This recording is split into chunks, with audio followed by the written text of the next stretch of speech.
भारत और चीन विवाद को लेकर राहुल गांधी लगातार मोदी सरकार पर निशाना साध रहे हैं। जवानों की शहादत के बाद से ही राहुल गांधी ज्यादा हमलावर होते दिख रहे हैं और सरकार से जवाब की मांग कर रहे हैं। अब आपको सुनाने जा रहे हैं राहुल गांधी ने किस तरीके से सरकार से सवाल किया और इस सवाल का जवाब एक 13 साल के लड़के ने कैसे दिया, वो सुनिए। भाई और बहनों, चीन ने हिंदुस्तान के शस्त्रहीन सैनिकों की हत्या करके एक बहुत बड़ा अपराध किया है। मैं पूछना चाहता हूं, इन वीरों को बिना हथियार खतरे की ओर किसने भेजा और क्यों भेजा? कौन जिम्मेदार है? धन्यवाद। गलवान घाटी के युद्ध में आपको पता होगा कि वो झड़प कैसे हुई। वो झड़प हुई हाथों से, मुक्कों से, लातों से और कुछ ऐसे वेपनों से जैसे लाइक डंडा हो गया। हाँ, और डंडे में चीनी सैनिक डंडे में कोई तार बांध के ले आए थे, हथकड़ी टाइप। हाँ, उससे झड़प हुई। कोई भी फायर आर्म एक्टिविटी नहीं हुई वहां पे। क्यों? क्योंकि मैं आपको बता दूं, इन 1993 एंड इन 1996 भारत और चीन में जो बॉर्डर एग्रीमेंट साइन हुआ था, उसमें साफ साफ, पहले मैं 1993 के एग्रीमेंट की आपसे चर्चा करा देता हूँ। 1993 के एग्रीमेंट में ये साइन हुआ था कि दोनों तरफ के सैनिक एक दूसरे की सीमाओं का कभी भी उल्लंघन नहीं करेंगे, और अगर उल्लंघन किया, जैसे कि भारतीय सैनिक चीन के लैंड पे चला गया, तो फिर चीनी सैनिकों को सिर्फ इतना बोलना है, यहाँ क्यों आ रहे हो, तो और फिर बस इतने ही लाइन से वो जो भारतीय सैनिक है उसको वापस मुड़ जाना है। हाँ, एक तो ये, और दूसरा, दोनों सैनिक जो है, भारत जो है चीन की माटी की भी रिस्पेक्ट करेगा और चीन जो है भारत की माटी की भी रिस्पेक्ट करेगा। दोनों एक दूसरे देश की माटी की रिस्पेक्ट करेंगे, कोई भेदभाव की भावना अपने दिल में, अपने मन में नहीं रखेंगे। ये बहुत मोटा मोटी बात हुआ था उस एग्रीमेंट में। तो चलिए, हमारा जो मेन एग्रीमेंट है गलवान घाटी से जुड़ा हुआ जो एग्रीमेंट है वो है 1996 का, वो मैं आपको बता देता हूँ।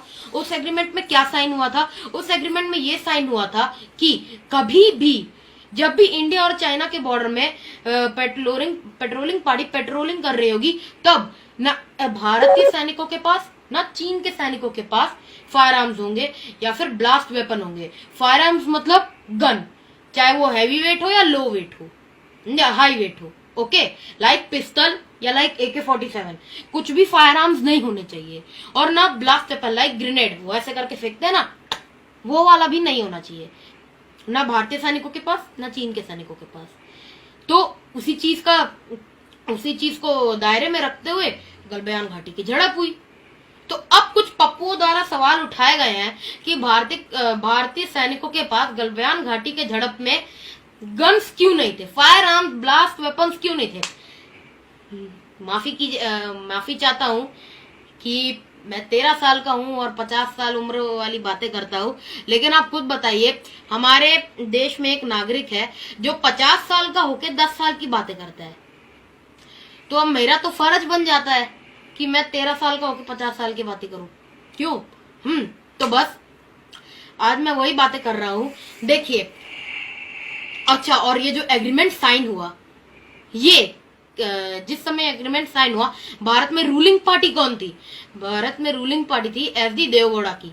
वही SD देवगौड़ा जो अपने सपने में भी सो जाते थे, आप सबको मालूम होगा। हाँ, और वो जो एग्रीमेंट था उसको सपोर्ट कौन सी पार्टी कर रही थी? उसको सपोर्ट कर रही थी कांग्रेस पार्टी। और आप सबको मालूम होगा, अभी कुछ दिनों पहले राहुल गांधी ने कांग्रेस के अध्यक्ष पद से इस्तीफा दिया है। तो इसका मतलब वो कांग्रेस के अध्यक्ष रह चुके हैं। अब जब वो कांग्रेस के अध्यक्ष रह चुके हैं तो उनको इतना तो पता ही होना चाहिए कि उनकी पार्टी ने कौन से ईयर में कब कौन सा एग्रीमेंट साइन किया और हमारे किस देशों से हमारी दोस्ती है, क्या क्या हमने पहले अपने कांड कर रखे हैं। इतना तो पता ही होना चाहिए किसी भी पार्टी के अध्यक्ष को कि हमने पास्ट में क्या किया हुआ है, क्या एग्रीमेंट साइन है। अब 1996 का जो एग्रीमेंट था वो कांग्रेस सरकार द्वारा ही सपोर्टेड किया जा रहा था SD देवगौड़ा को। तो जब कांग्रेस ही समर्थन कर रही थी इस एग्रीमेंट का, और क्योंकि राहुल गांधी कांग्रेस के ही नेता है, तो उनको तो इतनी बात पता ही होनी चाहिए थी कि इंडिया चीन जब झड़प हो रही थी गलवान घाटी में, तो फिर फायर आर्म्स क्यों नहीं उठाए गए। उनको तो ये पता ही होना चाहिए था कि 1996 में समझौता हुआ था, इसीलिए उसको मद्देनजर रखते हुए सिर्फ हाथापाई हुई, मुक्काबाजी चली, इसलिए फायर आर्म्स नहीं उठाए गए। ये अगर यही देश का हाल रहेगा, ऐसे ही नेता आते रहेंगे ना, तो मैं बता रहा हूँ देश का फ्यूचर जो है पूरा का पूरा नाली में जा रहा है, कचड़े में जा रहा है। वीडियो आपको अच्छी लगी है तो लाइक जरूर कीजिए, और अगर आप इस वीडियो को फेसबुक पर देख रहे हैं तो फेसबुक के पेज को लाइक कीजिए, और अगर आप यूट्यूब पर देख रहे हैं तो हमारे चैनल न्यूज़ टाइम्स 24 को सब्सक्राइब करना मत भूलिए।